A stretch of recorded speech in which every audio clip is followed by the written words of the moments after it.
Assalamualaikum warahmatullahi wabarakatuh. Perkenalkan, nama saya Rizal Jamendra, NIM 252010 Saya berasal dari kelas P3C. Di sini saya berasal dari kelompok 3. Saya akan menjelaskan itu mengenai faktor pertama, itu faktor genetik. Faktor genetik anak dan orang tua biasanya dilihat dari bentuk fisik, seperti mata, bentuk hidung, bibir, dan rahang. Namun faktor genetik dari orang tua pada anak tidak hanya dari segi fisiknya saja, tetapi juga terpengaruh pada perkembangan anak. Biasanya perkembangan karakter anak bisa dipengaruhi dari cara mendidik orang tua, lingkungan sekitar, dan sekolahnya. Namun tanpa disadari, perkembangan kepribadian anak juga berdasarkan latar belakang genetiknya dan juga dari pengalaman hidupnya. Yang pertama, latarnya itu ada genetik versus pengasuhan. Beberapa aspek perkembangan anak sangat dipengaruhi oleh faktor biologi dan peran lingkungannya. Misalnya, waktu dimulainya pubertas sebagian besar disebabkan oleh faktor genetik, tapi juga faktor lingkungan seperti pengaruh nutrisi. Yang kedua itu perkembangan anak saat masa prenatal. Pada awalnya perkembangan seorang anak dimulai dari sel reproduksi pria atau menembus selaput pelindung wanita, dan kemudian masing-masing mengandung kromosom yang berfungsi sebagai cetak biru kehidupan manusia. Yang ketiga yaitu cara membedakan faktor genetik anak dengan ekspresi gen yang sebenarnya. Genotipe mengacu pada semua gen yang dapat divariasi orang tua. Fenotipe adalah bagaimana gen dan diekspresikan. Fenotipe dapat mencakup ciri-ciri fisik seperti tinggi dan warna atau mata anak, seperti ciri-ciri non-fisik seperti rasa malu atau percaya diri tinggi.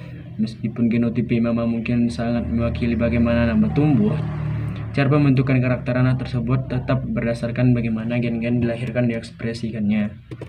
Yang keempat yaitu dua hal yang mempengaruhi bentuk ekspresi gen pada anak: interaksi genetik dengan gen lain. Gen terkadang dapat berisi informasi yang saling bertentangan, dan dalam banyak kasus gen-gen akan menyenangkan pertarungan untuk mendominasi. Beberapa gen bertindak sebagai adiktif. Misalnya, jika seseorang memiliki satu orang tua yang tinggi dan satu orang tua pendek, anak tersebut mungkin akan membagi perbedaannya dengan menjadi tinggi rata-rata. Dalam kasus lain, beberapa gen mengikuti pola dominan resesif. Yang kelima, terakhir yaitu jarak. Tak jarang adanya kelainan genetik yang mempengaruhi kondisi fisik dan fisiologis anak. Kelainan genetik bisa disebabkan tidak sempurna atau terkadang tidak sesuai. Terkadang saat sel terbentuk, jumlah kromosom dapat membelah secara tidak merata, menyebabkan organisme memiliki lebih atau kurang dari 23 kromosom normal. Ketika salah satu dari satu abnormal ini bergabung dengan sel normal, zigot yang dihasilkan akan memiliki jumlah kromosom yang tidak merata. Baik, sekian dari saya. Untuk pembaca berikutnya dilanjutkan oleh teman saya. Assalamualaikum warahmatullahi wabarakatuh. Assalamualaikum warahmatullahi wabarakatuh. Perkenalkan, saya Rahmat Abadi, NIM 25296. Baiklah, di sini saya akan menyambung persentase dari saudara Rizal Jamendra. Dalam beberapa kasus, bayi yang dilahirkan dengan jumlah kromosom yang tidak normal, akibatnya adalah mengidap sindrom dengan karakteristik yang berbeda. Sindrom dengan serangkaian karakteristik yang berbeda sebagai berikut, yaitu kelainan kromosom seks dan Down syndrome. Kelainan kromosom seks ini mempengaruhi perempuan dan dapat mengakibatkan perawakan pendek, leher lebar atau berselaput, dan kurangnya karakteristik seks bundar.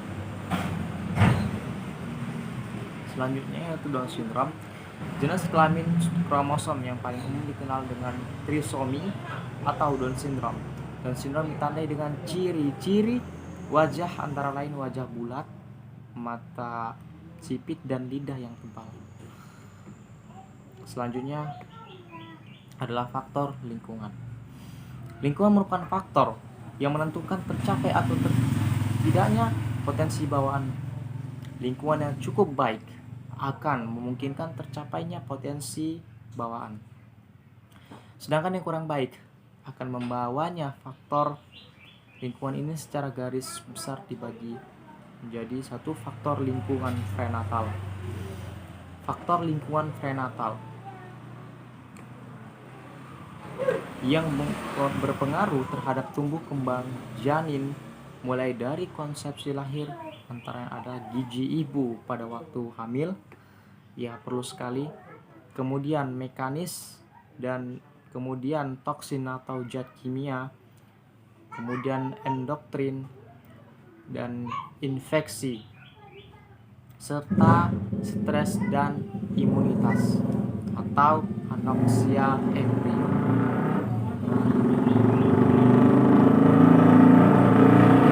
Gizi ibu pada waktu hamil.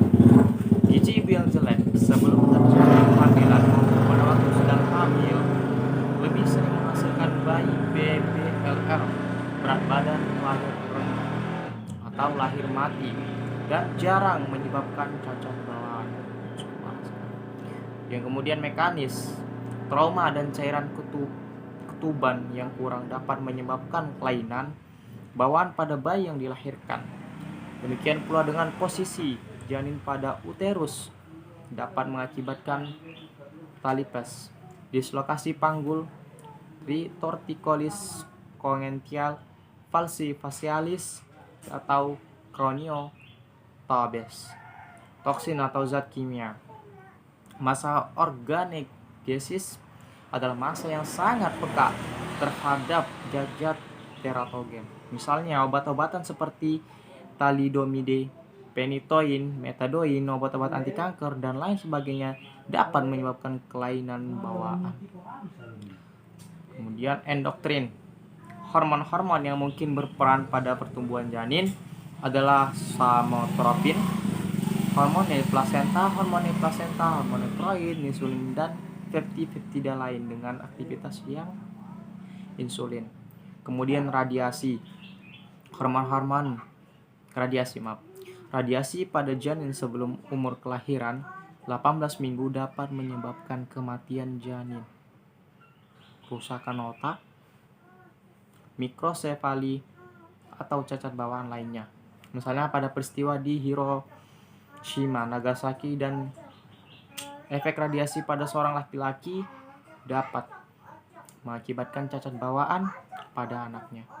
Kemudian infeksi intrautrin yang sering menyebabkan cacat bawaan adalah TO-Ershia, Toxoplasmosis, Rubella, Cytomegalovirus, herpes simplex.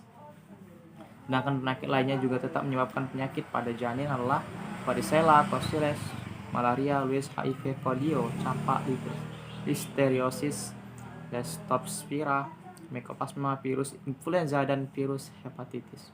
Stres yang dialami ibu pada waktu hamil dapat mempengaruhi tumbuh kembang janin, antara lain cacat bawaan, kelainan jiwa, dan lain-lain. Imunitas, rhesus atau IBO, incompatibilities sering menyebabkan abortus, hidropspetali, dan interruption lahir mati. Anoksia embrio, menurunnya oksigen di janin melalui gangguan pada plasenta atau tali pusat menyebabkan berat badan lahir rendah. Mungkin cukup sekianlah yang dapat saya sampaikan. Mohon maaf apabila banyak kekurangan. Wabillahi taufiq wal hidayah. Assalamualaikum warahmatullahi wabarakatuh. Assalamualaikum warahmatullahi wabarakatuh. Saya Silvi Kurnia Putri dengan NIM 25281 akan melanjutkan penjelasan tentang faktor lingkungan. Nah, di sini saya akan menjelaskan tentang faktor lingkungan perinatal dengan faktor lingkungan postnatal. Yang kedua, lingkungan perinatal. Lingkungan perinatal yaitu masa 28 minggu dalam kandungan hingga 7 hari setelah dilahirkan. Nah, pada masa ini adalah masa-masa yang rawan terhadap tumbuh dan kembang anak, terutama untuk tumbuh dan kembangnya otak. Dan untuk yang ketiga yaitu faktor lingkungan postnatal. Faktor lingkungan postnatal adalah lingkungan di mana setelah anak dilahirkan, yang dibagi menjadi beberapa bagian sebagai berikut. Yang pertama, faktor lingkungan biologis. Faktor lingkungan biologis ini yang mempengaruhi perkembangan anak antara lain ras, suku, bangsa, jenis kelamin, umur, gizi, dan perawatan kesehatan. Kita ambil contoh untuk faktor lingkungan biologis di Eropa. Ras untuk anak yang berkulit putih itu somatiknya lebih tinggi dibandingkan anak yang lainnya. Yang kedua, faktor fisik yang mempengaruhi perkembangan anak antara lain cuaca, musim, kondisi geografis, sanitasi, keadaan rumah dan struktur bangunan, kepadatan hunian, dan terakhir adalah radiasi. Nah, yang ketiga, faktor psikososial. Di sini, pada anak yang diberikan stimulasi yang terarah dan teratur akan lebih cepat dibandingkan dengan anak yang tidak diberikan stimulasi. Seperti contohnya dalam belajar, untuk anak-anak yang dilengkapi dengan fasilitas seperti buku, sarana dan prasarana yang lengkap, dan suasana yang tenang, itu akan lebih cepat memotivasi anak untuk belajar, sehingga dapat meningkatkan tumbuh dan perkembangan pada anak. Dan yang keempat adalah faktor keluarga dan adat istiadat. Di sini faktor keluarga, terutama untuk ekonomi dan sosial itu sangat mempengaruhi sebagai penunjang tumbuh dan perkembangan anak sampai usia 5 tahun. Dimana jika pendidikan orang tua yang rendah itu akan terkait dengan pendapatan rumah tangga yang rendah pula. Pengetahuan ibu dan tingkat pendidikan ibu memiliki peranan penting untuk merangsang potensi anak. Karena apabila ibu memiliki pengetahuan yang baik, maka lebih aktif dalam mencari informasi untuk meningkatkan keterampilan dalam mengasuh anaknya. Nah, sekian penjelasan dari saya ucapkan terima kasih dan saya akhiri dengan Assalamualaikum warahmatullahi wabarakatuh.